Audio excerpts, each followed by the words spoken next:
जय जवाहर दोस्तों, नमस्कार, जय हिंद। मैं रविशंकर यादव स्वागत करता हूं आप सभी का हमारे YouTube चैनल आकांक्षा पीएससी कोचिंग जांजगीर में। चलिए, आज से हम लोग पढ़ना चालू करेंगे मुगल वंश। मध्य भारत के अंतर्गत पढ़ना चालू करेंगे मुगल वंश, ठीक है। और मुगल वंश के अंतर्गत जो हम लोग इतिहास पढ़ेंगे जिस समय का, वह है 1526 से 1707 तक का। 1707 तक का, जब औरंगजेब की क्या होती है, मृत्यु होती है, वहाँ तक का पढ़ेंगे।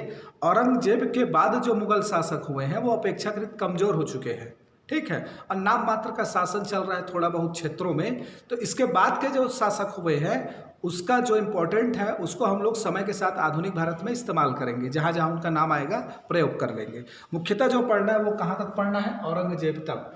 तो अपने को कौन कौन से शासक पढ़ना है, कहाँ से इतिहास चालू होता है, मुगल वंश का बाबर से, ठीक है। ये बाबर है, बाबर से लेकर हुमायूं, हुमायूं से अकबर, अकबर से जहांगीर, जहांगीर से शाहजहां और शाहजहां से औरंगजेब, यहाँ तक पढ़ना है।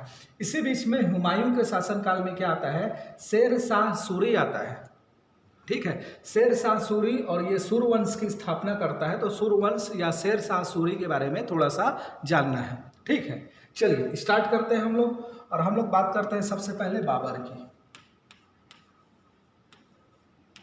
बाबर के बारे में हम क्या पढ़ेंगे, इसको तीन पार्ट में मैं बांट रहा हूं। एक पढ़ेंगे सामान्य बातें, परिचय इसका। दूसरा पढ़ेंगे अन्य बातें, और एक पढ़ेंगे हम इसका युद्ध, ठीक है जी। चलिए बात करते हैं बाबर की। तो बाबर की याद रखिएगा, इसका वास्तविक जो नाम था वो था जहीरुद्दीन बाबर, जहीरुद्दीन मोहम्मद, ये इसका वास्तविक नाम था, ठीक है। लेकिन अपने शौर्य के कारण, है ना, इसने उपाधि धारण की थी बाबर की। उपाधि धारण की थी किसकी, बाबर की, जिसका तात्पर्य होता है बाघ। क्या होता है, बाघ। तो याद रखिएगा, बाबर की उपाधि धारण की थी जिसका तात्पर्य क्या होता है, बाघ। ये अपने पराक्रमिक के कारण, ये बहुत क्या था, शौर्य था, बोल सकते हो आप, क्या था, डरता नहीं था, निर्भीक था, बहुत युद्ध करता था। तो इसके कारण इसने क्या किया था, बाघ जो होता है उसी से इसने बाबर की उपाधि धारण की थी। जहीरुद्दीन इसका वास्तविक नाम था, जहीरुद्दीन मोहम्मद, ठीक है।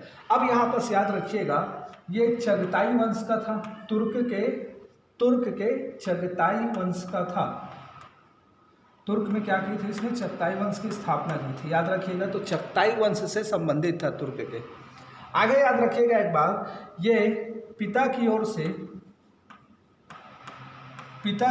से और माता की ओर से। तो पिता की ओर से तैमूर लंग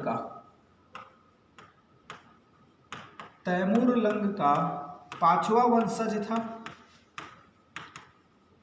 और इसी प्रकार माता की ओर से ये चंगेज खां का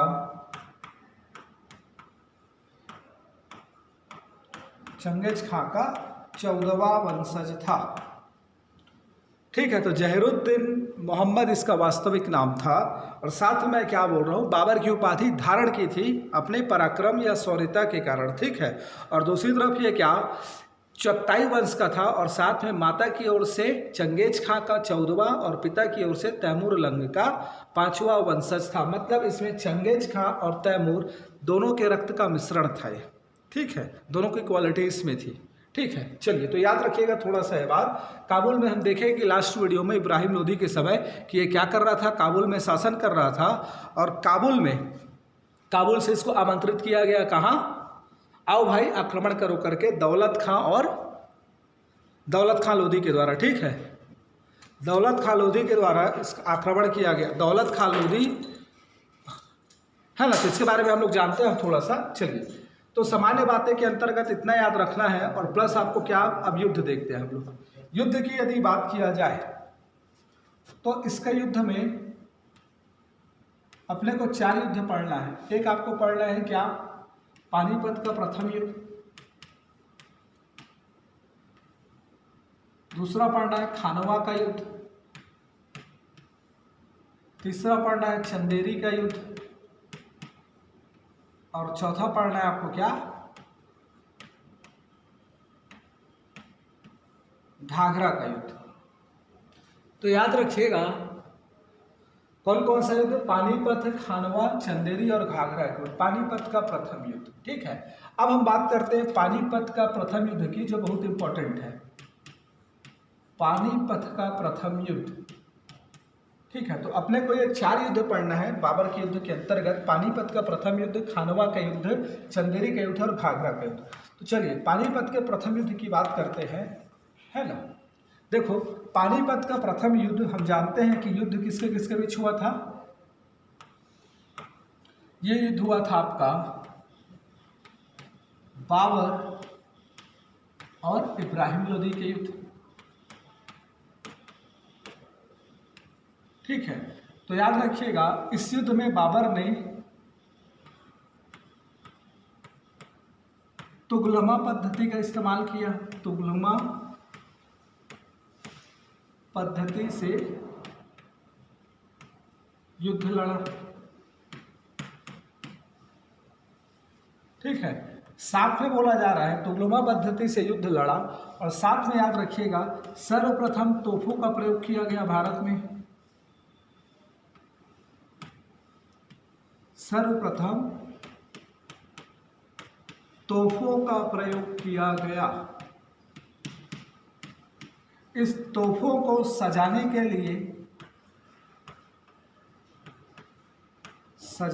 लिए उस्मानी विधि का इस्तेमाल किया गया था। इसको भी याद रखिएगा, उस्मानी विधि का क्या किया गया था, इस्तेमाल किया गया था।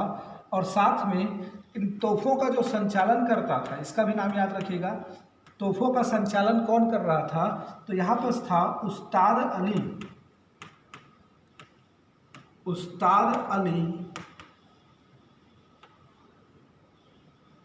ठीक है, और मुस्तफ़ा।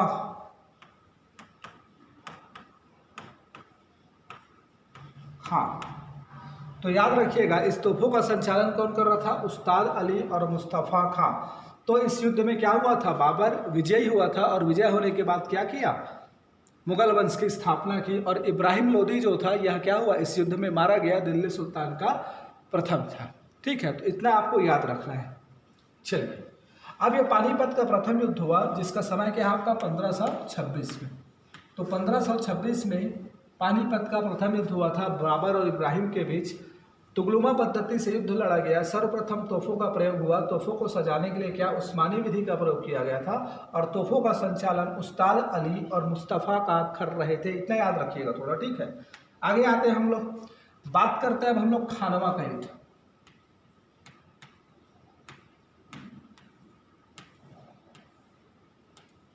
खानवा का युद्ध जिसके बारे में याद रखिएगा, ये लड़ा गया जस्ट अगले ईयर 1527 में।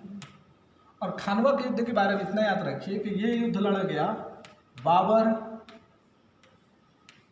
और राणा सांगा के मध्य।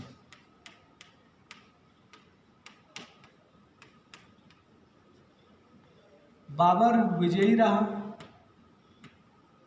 बाबर क्या रहा, विजयी, मतलब जीता बाबर है ना।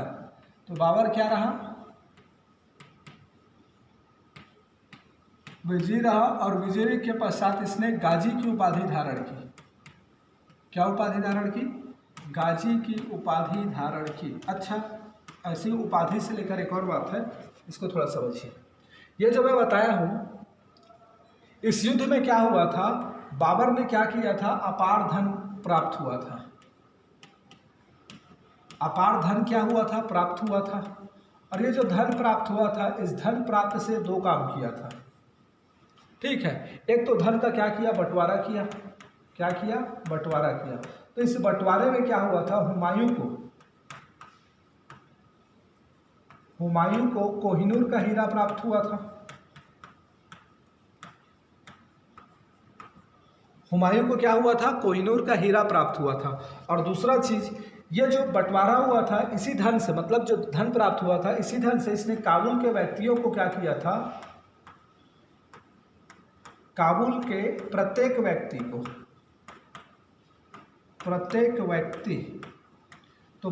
व्यक्ति को चांदी का सिक्का दिया था। चांदी का सिक्का और कलंदर की उपाधि धारण की। तो याद रखिएगा मैं क्या बता रहा हूँ, उपाधि से है ना। तो एक तो अपार धन प्राप्त हुआ था इसके बाद, युद्ध के बाद, है ना। तो उसने क्या किया, कोहिनूर का जो हीरा था वो अपने बेटे को बंटवारा हुआ था। इसके 4 पुत्र थे, आगे हम लोग पढ़ेंगे हुमायूं जब आएगा तो, अस्करी, हिंदाल, कामरान और हुमायूं करके, तो उनके बारे में पढ़ेंगे जब आएगा। तो अपार धन को प्राप्त हुआ था, उसको पाटा था। तो हुमायूं के हिस्से में क्या गया था, कोहिनूर का हीरा गया था। और इसी संपत्ति से क्या किया था, प्रत्येक काबुल निवासियों को चांदी का सिक्का प्रदान किया था। और इसने कौन सी उपाधि धारण की थी, कोई कलंदर की उपाधि धारण की थी। तो याद रखिएगा, कलंदर की उपाधि क्या की थी, धारण की थी, कलंदर उपाधि। ठीक, चलिए नेक्स्ट युद्ध जो हुआ था खानवा का, बाबर और राणा सांगा के मध्य। इस युद्ध में विजयी रहा और क्या किया, गाजी की उपाधि धारण की। घाघरा के खानवा के बाद इसका युद्ध हुआ चंदेरी के साथ। चंदेरी का युद्ध लड़ा गया 1528 में। और चंदेरी का जो युद्ध हुआ वो हुआ बाबर और साथ में क्या, मेदिनी राय। बाबर और मेदिनी राय के मध्य चंदेरी का युद्ध हुआ, याद रखिएगा। ठीक है, इस युद्ध में क्या हुआ था, इसने जिहाद का नारा दिया था। किसका नारा दिया था, जिहाद का नारा दिया था बाबर ने। और इस युद्ध में क्या रहा, ये विजयी रहा। बोला जाता है कि इस युद्ध में राजपूतों का कत्लेआम हुआ, है ना। बृहद स्तर पर राजपूतों की क्या की गई, कत्ल किया गया। तो कत्लेआम हुआ, और कत्लेआम हुआ साथ में राजपूतों के सिर से, कटे सिर से मीनार का निर्माण करवाया था। तो क्या बोल रहा हूँ, मीनार का निर्माण कराया था। तो याद रखिएगा, कटे हुए सर से मीनार का निर्माण कराया था। जिहाद का नारा दिया था, सैनिकों पर शराब पीने पर प्रतिबंध लगा दिया था इस युद्ध के समय। और इस सैनिकों को प्रेरित करने के लिए एक तमगा नामक कर को क्या किया था, समाप्त कर दिया था। तमगा नामक एक व्यापारिक कर था, इस कर को भी उसने क्या बोला कि मैं तमगा नामक कर नहीं लूंगा, बढ़िया से युद्ध करो करके। और जिहाद का नारा दिया, प्रेरित किया उनको कि सभी क्या है, काफिर है, इनका कत्लेआम करो करके। तो ऐसा कुछ इसने किया था बाबर ने चंदेरी युद्ध में मेदिनी राय के विरुद्ध। याद रखिए, इस युद्ध में विजयी हुआ, राजपूतों का कत्लेआम हुआ, सर से क्या किया गया, कटे हुए सर से मीनार का निर्माण कराया गया था। चलिए अब हम बात करते हैं एक और युद्ध है जो क्या है, घाघरा का युद्ध। ये जो घाघरा का युद्ध है जो लड़ा गया आपका क्या, 1526, 27, 28, 29 में। अब ये युद्ध था, ये लड़ा गया बाबर और बंगाल और बिहार की संयुक्त सेना। बंगाल और बिहार की संयुक्त सेना, जिसका नेतृत्व कर रहा था महमूद लोदी। कौन कर रहा था, महमूद लोदी। तो याद रखिएगा, महमूद लोदी इसका क्या कर रहा था, संयुक्त सेना का नेतृत्व कर रहा था। और बाबर इसमें क्या हुआ, विजयी रहा। ठीक है, तो इस तरीके से कुछ महत्वपूर्ण शक्तियों को, जो तत्कालिक भारत में, उत्तर भारत में जो महत्वपूर्ण शक्तियां थी, इनको पराजित करने के पश्चात बाबर ने क्या किया, अपने शासन की स्थापना की।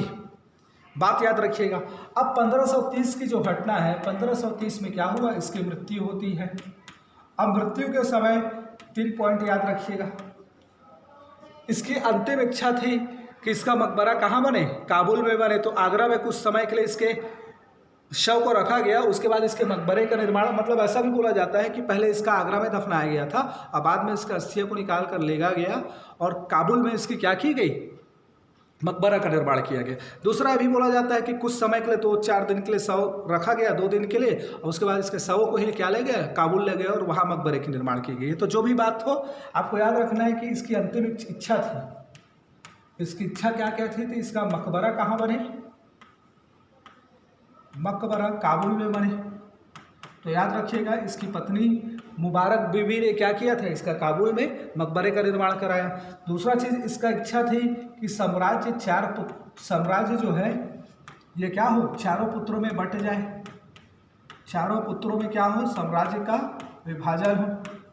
चलो भाई, ये भी किया, चारों पुत्रों में क्या किया, साम्राज्य का विभाजन किया। आगे अगर ये बात बोला जा रहा है क्या कि भाई हुमायूं को उत्तराधिकारी नियुक्त किया, हुमायूं को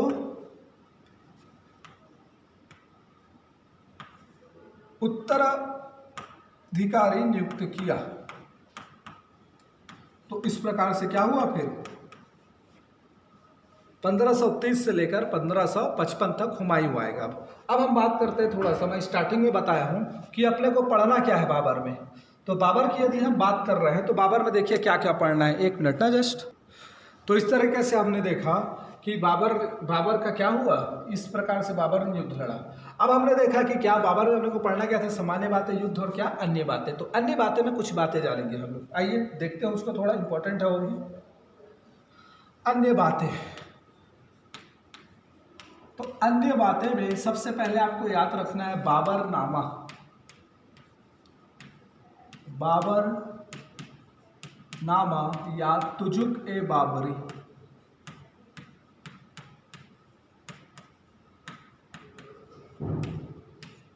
बाबरनामा या तुजुक ए बाबरी, यह क्या है, बाबर की आत्मकथा है। बाबर ने स्वयं का आत्मकथा लिखा है जिसको क्या बोला जा रहा है, तुजुक ए बाबरी। और यह है फारसी भाषा में, तुर्की भाषा में। तो याद रखिएगा, भाषा को आपको याद रखना है कि किस भाषा में इसका रचना हुआ है, तुर्की भाषा में। अब तुर्की भाषा में इसकी रचना हुआ है तो इस ग्रंथ को क्या किया गया है, अनुवाद किया गया है। अनुवाद किया गया है, तो अनुवाद क्या क्या किया गया है, तो एक किया गया है फारसी में और दूसरा किया गया है क्या, अंग्रेजी में। ठीक है, तो याद रखिएगा अंग्रेजी में इसका अनुवाद बेबरिज नामक एक महिला ने किया है। ये बेबरिज जो है महिला है, तो बेबरिज नामक महिला ने इसका अनुवाद अंग्रेजी में किया है। और साथ में अगर फारसी भाषा में बात करें तो पायंदा खां और अब्दुर रहीम खाने खाना, अब्दुर रहीम रा। ठीक है, तो याद रखिएगा अब्दुर रहीम खाने खाना ने क्या किया है, अब्दुर रहीम खाने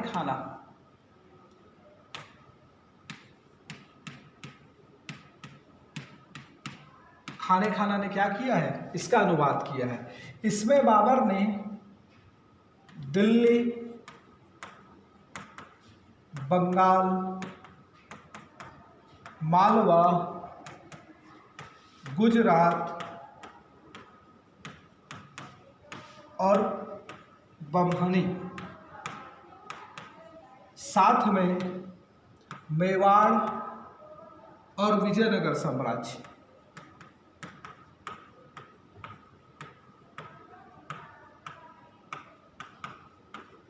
तो मैं क्या बोल रहा हूं, इस ग्रंथ में, इस रचना में जो बाबर की आत्मकथा है, दिल्ली, बंगाल, मालवा, गुजरात, बम्हनी नामक 5 मुस्लिम राज्यों का उल्लेख है।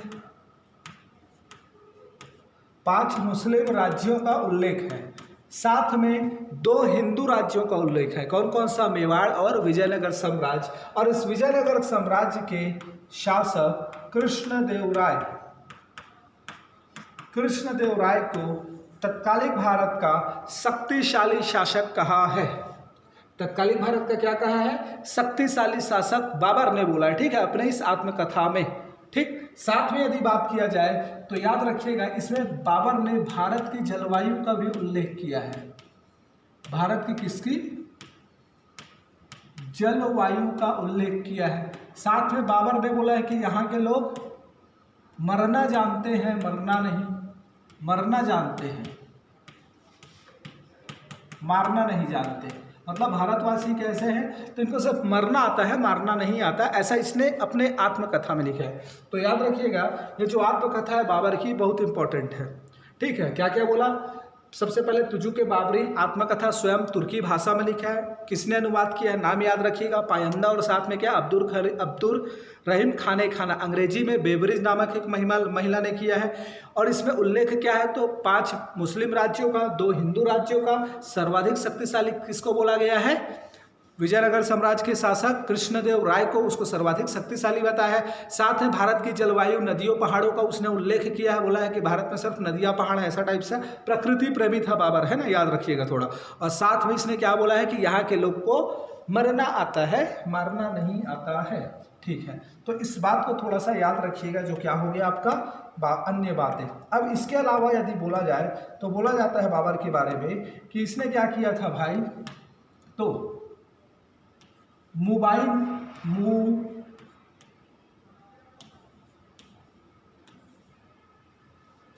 नामक एक पद शैली की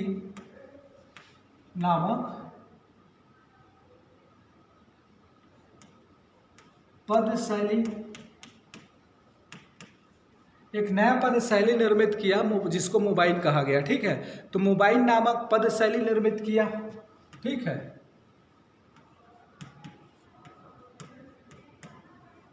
रिसाल ए उसज नामक एक रचना की, जो क्या है, गायन शैली है। ये क्या है, गायन शैली, गायन से संबंधित एक रचना की, जिसको क्या बोला गया, रिसाल ए उसज कहा गया। इसने क्या किया, गज ए बाबरी सड़क मापन के लिए क्या दिया, एक पैमाना दिया, जिसको क्या बोला गया, गज ए बाबरी। सड़क मापन के लिए, याद रखिएगा, सड़क मापन के लिए क्या किया, गज ए बाबरी नामक पैमाना दिया। इसने ना शाहरुख नाम से चांदी का सिक्का चलाया था, याद रखिएगा। साथ में यदि बोला जाए तो याद रखिएगा, नूर ए अफगान नाम से बागान का, पार्क का या बाग का निर्माण आगरा में कराया था।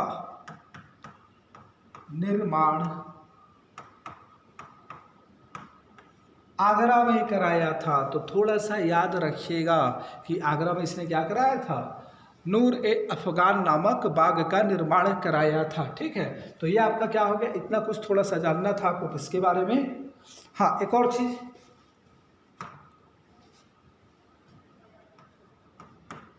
गंदीफा और इश्कबाज दो के खेल थे, है ना, दो। इसको क्या किया था, भारत में लाया था। तो गंदीफा मीन्स होता है ताश से संबंधित खेल, किससे, ताश, है ना, पत्ता जो होता है ना ताश का, तो ताश से संबंधित खेल। और इश्कबाज जो होता है ना, इसमें कबूतर से संबंधित खेल है, कबूतर से संबंधित ये खेल है, जिसको क्या बोला जा रहा है, इश्कबाज। तो इसको भी इसने लाया था। तो खैर आपको ना ये मोबाइल को याद रखिएगा, पूछा गया क्वेश्चन है, नूर अफगान, ये इम्पॉर्टेंट है। ठीक है, तुजू के बाबरी मस्ट इम्पॉर्टेंट है। तो इस प्रकार से ये इसका कुछ अन्य बातें हो गए जो उससे संबंधित है, याद रखिएगा। चलिए, तो हमने पढ़ लिया बाबर। अब नेक्स्ट वीडियो में आपके लिए लेके आऊँगा हुमायूं के बारे में जानेंगे। ठीक है, उसके बाद हम क्रम से ऐसे वीडियो आगे बढ़ते जाएंगे, पूरा औरंगजेब तक जाएंगे, और उसके बाद पूरा मराठा और आधुनिक भारत का 1947 तक हम पूरा अच्छे से पढ़ेंगे। ठीक है, चलिए मिलते हैं नेक्स्ट वीडियो में।